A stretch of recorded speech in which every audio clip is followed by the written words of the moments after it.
Voici le nouveau temple du basket breton. Un extérieur sobre, mais un intérieur étincelant. Cette salle, baptisée Stereden, traduisée étoile en français, porte bien son nom. L'honneur de marquer le premier panier revient à Olivier Gary. Face à Besançon, au budget 2 fois plus important, le COP domine la première période. La meilleure défense du championnat muselle la troisième attaque. Besançon ne mène à la marque qu'une seule fois grâce à Smith, 10-9. Malgré un manque de conditions physiques, Pop et Lorenz, qui n'ont pu s'entraîner normalement dans la semaine, vont parfaitement tenir leur rôle, tout comme Waige Giugino, l'Américain très adroit avec 82% de réussite au tir à 2 points. À la pause, le COB mène de 10 points, 42-32. En seconde période, Jaco Cusset porte l'avantage à 14 points, 49-35. Puis le COB faiblit, accuse le coup devant l'adresse à mi-distance de Mikou et l'efficacité de Smith à l'intérieur. Il ne reste plus que 59 secondes à jouer. Les deux équipes sont à égalité 64 partout, mais le bras de Pierre Bonneau ne tremble pas et la défense du COB reprend le dessus en provoquant 2 fautes offensives. On remporte ce premier match dans cette nouvelle salle. C'est vrai, il y a eu beaucoup de difficultés. Bon, la première mi-temps, une deuxième mi-temps difficile parce que physiquement on a souffert. Et puis bon, on a été quand même sanctionné par beaucoup de fautes. Mais bon, on est très heureux de gagner, même si on gagne un peu avec beaucoup de chance. Victoire 69-64, le COB n'a pas manqué son premier rendez-vous dans son nouveau chaudron devant près de 3000 spectateurs. Voilà, on va regarder ensemble le classement, les défaites de devant Roanne, sa bête noire. Le début de la rencontre est tout à l'avantage des Briochins. Olivier Gary donne le ton, suivi de près par Pop et Cusset. Le COB mène 11-5. Jean-Pierre Ville permet à Roanne de prendre l'avantage à la 5e minute, 12-11. Ce sera d'ailleurs la seule fois de la rencontre.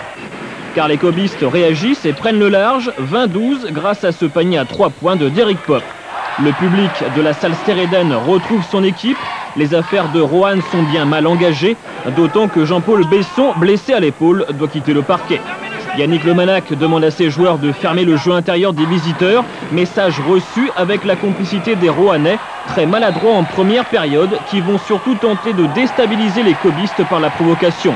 Mais les Bretons ont l'intelligence de ne pas répondre. Au lieu de cela, ils engrangent les points et mènent 42-28 à la pause. En seconde période, Roanne retrouve une partie de son basket, revient à 8 points, 52-44, puis à 7 points, 62-55 grâce à Taylor. Il reste 6 minutes à jouer, mais le COB aura le dernier mot et s'impose logiquement 78-68. Je pense que en début de deuxième mi-temps, ils ont cherché à jouer sur Mills à l'intérieur. Donc je pense qu'on va peut-être s'attacher à voir ça un peu de plus près.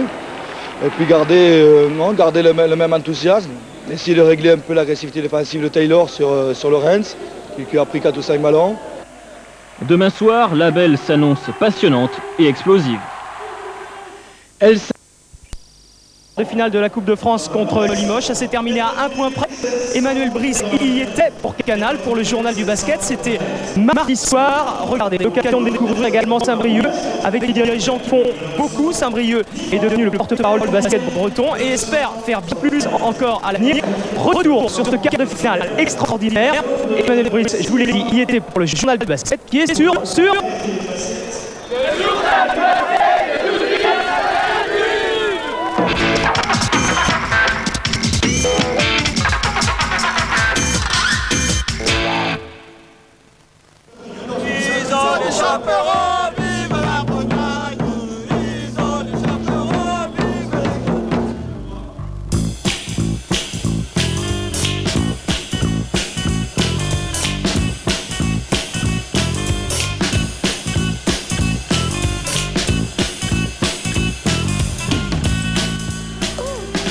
En Bretagne, on connaît bien le basket avec 3 clubs évoluant en Pro B, Nantes, Brest et Saint-Brieuc. Et à l'honneur cette semaine, c'est Saint-Brieuc qui recevait Limoges en quart de finale de la Coupe de France. Alors bien sûr, c'est une grande et belle fête du basket. 4000 supporters se sont déplacés pour l'événement. Un début de rencontre difficile, les Bretons sont maladroits et peut-être même intimidés. Simon Guillou, l'entraîneur briochin, peut faire la grimace, car face à Limoges, toute erreur se paie comptant.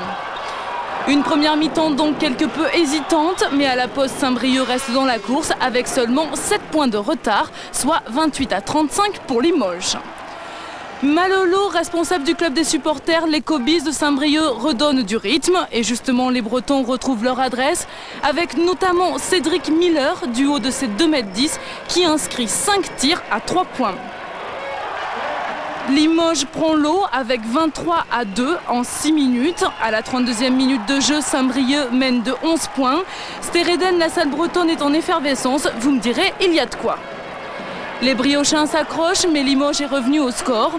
À 4 secondes de la fin, Saint-Brieuc mène d'1 point. Middleton, l'Américain limougeau, a 2 lancers francs.